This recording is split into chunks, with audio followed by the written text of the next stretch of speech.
Hey, Craig Dostie here, another Dostie's View. So I finally got out skiing. Day before Christmas, went to Monarch Pass and I tested my modified F1s. And I was very happy with the uphill performance. These are 3 pounds and half an ounce per boot. By comparison, my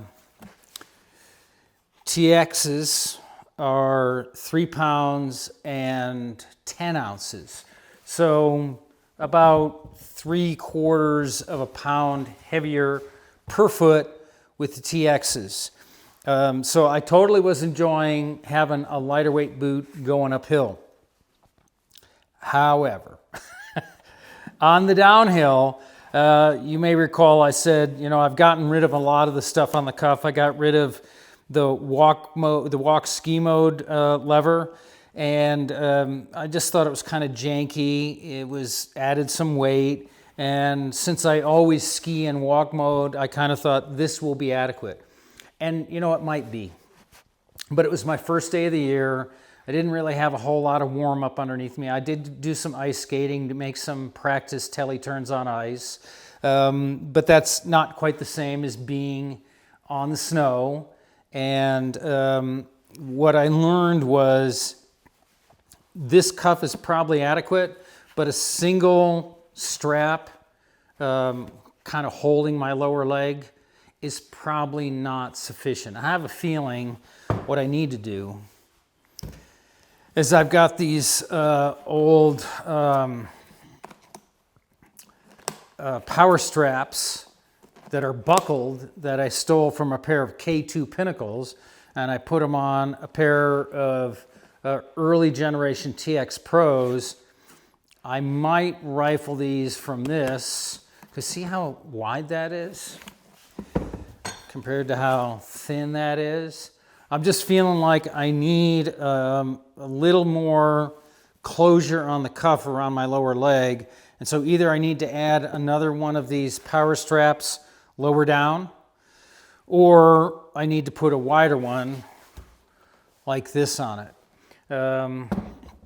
Because the reality is, okay, when you're going backcountry, light is right. That's just kind of the way it is, but that's because you spend so much of your time going uphill, right? So you want to minimize weight as much as you can on your feet as much as possible. And so being 3/4 of a pound lighter per foot going uphill, I definitely noticed a difference. The walk mode on this was absolutely superior to the TX, although I was going up steep enough, probably average 17, 18 degrees as an incline. When you're doing that, even with the TX, I'm not really noticing the limit to the rearward range of motion on the cuff. If I were doing a flatter skin track, yes, I would notice. But for what I was doing on that day, yes, this has greater range of motion, greater mobility in walk mode, but I didn't really notice the improvement in that. I did notice that they were a lighter weight boot, but then on the way down, I noticed that they were a lighter weight boot, because the reality is going downhill, weight is great. Weight being a more powerful boot, which generally translates into a heavier boot. So I've got to figure out how to beef up the power on this cuff. And I will. I've got plenty of places where I can add straps. There's holes with screw threads from the original walk ski mode lever.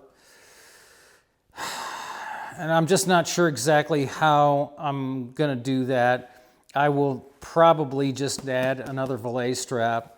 It's the path of least resistance. However, here was another thing I didn't quite notice or expect. When I tighten this here, it's very easy right now for me to tighten that, but when it's down on the bottom of my leg, I can't get the same kind of leverage to tighten it. So I wasn't able to make this as tight as I wanted, as easily as I wanted. So that's one thing. That's part of why I'm considering this buckled power strap from K2. Maybe not. Like I said, path of least resistance. But just as a general side note, on the whole light is right versus weight is great equation, the reality is for most telemarkers, weight is great, because most telemarkers are like most alpine skiers, are like most snowboarders. They're sticking to the lifts, they're riding the chairs. The extra weight is in their favor because they're only harnessing gravity. They're not fighting it.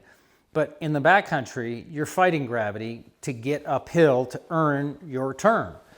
So it's a balance. And even with AT gear and telemarkers, you probably get, if you're a backcountry telemarker, you get razzed all the time by your alpine buddies. That stuff is so antiquated and it's heavy and blah, blah, blah. Yeah, it is heavier.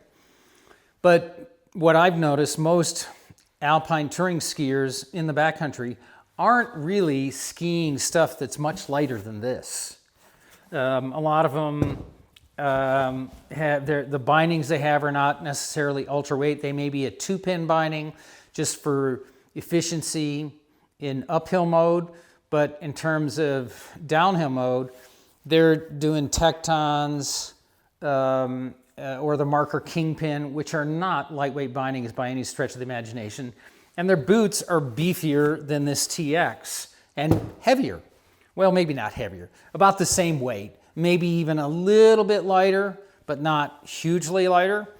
And you don't need, you can get away with a lighter boot for an alpine turn because you can just make everything stiff. But on the other hand, if you get things light enough, even AT skiers, very few of them are using Skimo boots, which are ultra lightweight alpine touring boots in the backcountry, because again, at a certain point, if you get rid of the weight, you get rid of all the reinforcement. And most Skimo racers will tell you, yes, they're flying uphill. I mean, that's how you win the race in a ski mountaineering race, is in the uphill leg, and you hold your position on the downhill. And they'll tell you straight up, they're just barely hanging on going downhill. And if you look at them, you can see it's like, wow, they're not very good skiers. Well, they probably are really good skiers, okay? But in that ultralight equipment, they barely got enough there to maintain control. So, so why would you use Telemark gear in the backcountry? Because you like to telemark, right? I do, okay? I would much rather be telemarking on fresh pow or corn or even mush, I don't care, because I can adjust the sweet spot of the turn. With an alpine turn, it's more or less the same depth and width of a sweet spot, and it's fairly short. But with Telemark, yes, I can make a short, fast turn, but I can also make a long radius turn, a deeper turn. I can stretch it out. I can adjust it on the fly. You can't do that with a locked heel and a parallel turn. Not in the same way. Yes, you can make a slower turn, but it doesn't have that adjustable sensation that Tele has. And that's why we like to telemark. It's for the turn. There's lots of other little subtle things, like I love the fact that the bellows flexes on the skin up, so it's a more natural gait, but it doesn't give me necessarily any advantage. It's a more natural stride. The bottom of my foot is flexing, just as if I'm walking in tennis shoes. Not quite that good, but you understand my point. Whereas with an AT boot, it's a rigid sole.